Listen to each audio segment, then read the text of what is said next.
It is good to be back over at Moose's, sharing and discussing not only issues of parting ways, but those issues are now not just local or Commonwealth of Massachusetts or United States, they are international, and the international representatives of carrying this to a level, a marketing strategy, it will be done by the younger folks.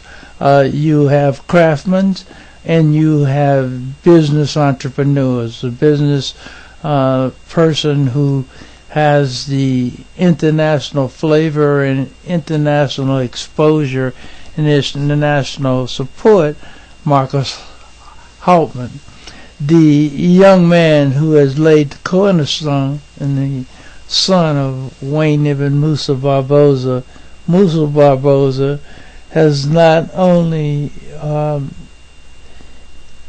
built a piece of history in the cornerstone, he has set the foundations for things to come, developments and plans that will make Parting Ways, the project in Plymouth, as a international and United States project, with history being rewritten from a virgin state to a stage that has been discovered through technology and facts and credible data and information.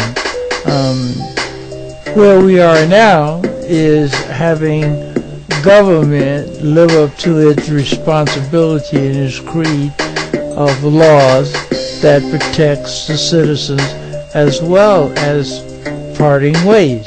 Parting ways, there is no excuse that either a politician or a discrimination agency, be they federal or state, cannot recognize what is there, what is written, what is the evidence, what you must do to correct it, how much it is going to cost, and the contribution to that. And so the work that has gone on by Wayne Ibn Musa Barboza, myself, Marcus Hauptman, Wayne Barboza, not Wayne, Musa Barboza Jr., Frank Andrews, Joey Andrews, young men who not only was there and is part of the forever history of Parting Ways because of their roles they played with Dr.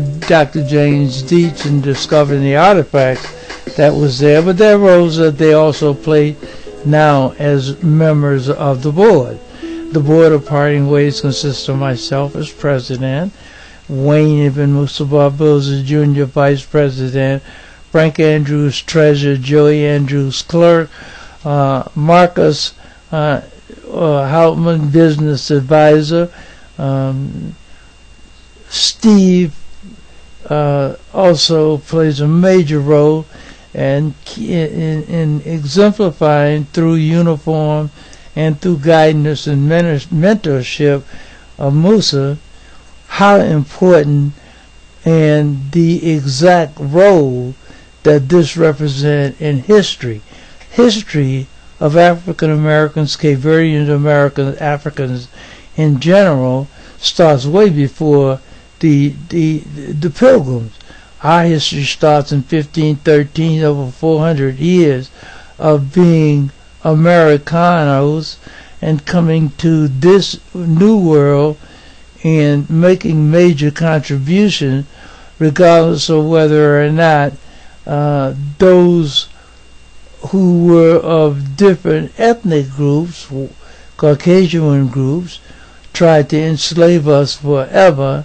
And in spite of that, the parallels between Nelson Mandela spending 27 years in jail and Parting Ways been fighting for over now 30-something years for its recognition, both can be seen as historical novelties and historical firsts. Where we are now and where we hope to go is, first of all, we are in litigation with the state. That litigation should turn out to be in Parting Ways' favor for evidence, credibility, and laws. It's a matter of laws. Men died. Laws remain forever, such as our Constitution, and that's what is on our side right now. The work and the team effort and approach that's been connected to Parting Ways now, beginning with Musa 13 years ago, DeMarcus and Musa Jr. and Frankie and Joey and the Andrews family, is what I call an African American, Cape Verdean American historical first, virgin history, and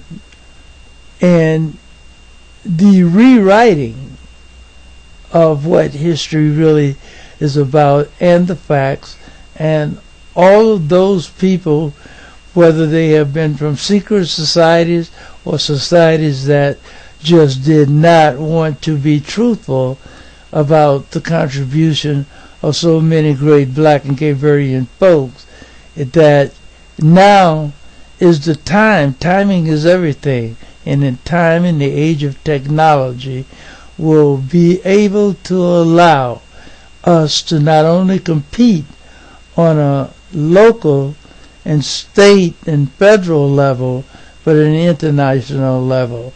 I thank Team Parting Ways Project for those the contribution, the advancements, the research, and it is all going well. And we is not shall win, have won. It's just a matter of those who have the responsibility of saying, winners take all, come forward. And that would be the United States government as well as the government of the Commonwealth of Massachusetts. To the Parting Ways team, congratulations for a job very well done.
That message would be that there is no history in humankind or mankind era or world history that is equal to or as important as the African American and Cape Verdean history that is connected here in America's hometown, in America, and across the national globe.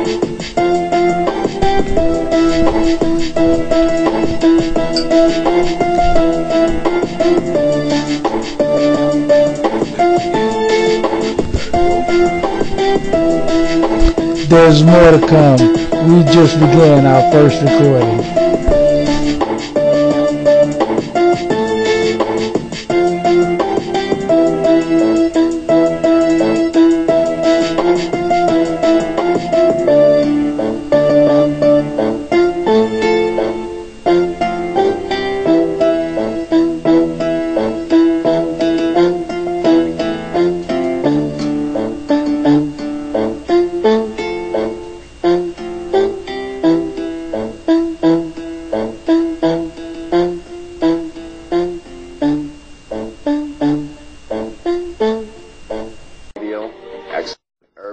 Radio. Actually, we're doing a different version today. It's going to be Urban Eye TV. And I have two special guests, world-renowned, the Mendes brothers, pushing their CD, The Gate of Return. By the end of the show, my Creole is going to be just a little bit better. But I just want to introduce you guys and say welcome to Come to New Bedford. It's a pleasure to be here. Thank you, Mark. Thank you. It's a pleasure indeed. Thank you so much. I guess the way we could just start this off is, why don't we just, because this is a more informal conversation, just introduce yourself. Yeah, thank you very much for being here. My name is Ramiro Mendes, one of the Mendes brothers. I'm glad to be here, and I can't wait to start this conversation. Is really nice. Nice. João Mendes, or John Mendes, Mendes brothers. This is our 32nd year of the Mendes celebrating 32nd year of the Mendes brothers, and with our new album, The Gate of Return, we've been traveling across the country and spending a lot of time in New Bedford. So, thank you for having us at the. That's great. All right, now that brings me to what we were talking about prior to we started recording. Let's break down more of like what the gate is. Let's talk about Cape Verde being a gateway dealing with the slave trade, a gateway dealing with present day information as far as New World things. Can you just give a background as regards to the slave trade, but it's actually what Cape Verde was designed for? Sure. Mm-hmm. Well, the album that we've just released, The Gate of Return, or Portón de Regreso, it is a celebration of Cape Verde's 550th anniversary as a society. This was a group of islands that was founded upon by the Portuguese crown in 1460, and was quickly turned into a prison for African captives out of West Africa. What the Africans, though, did with it, what we did with it, is what we're celebrating.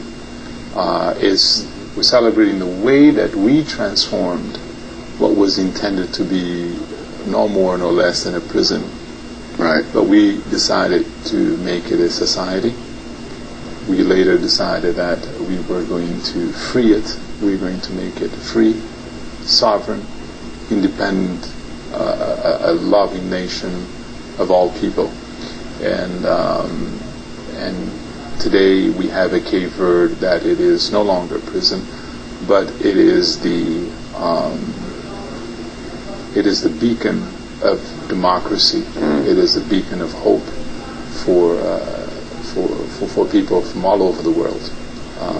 So the Gate of Return celebrates the triumph of our people, celebrates the triumph of that journey, and it calls for the reconnection of our people with the continent through Cape Verde as the gate of the Atlantic. Would you like to add anything?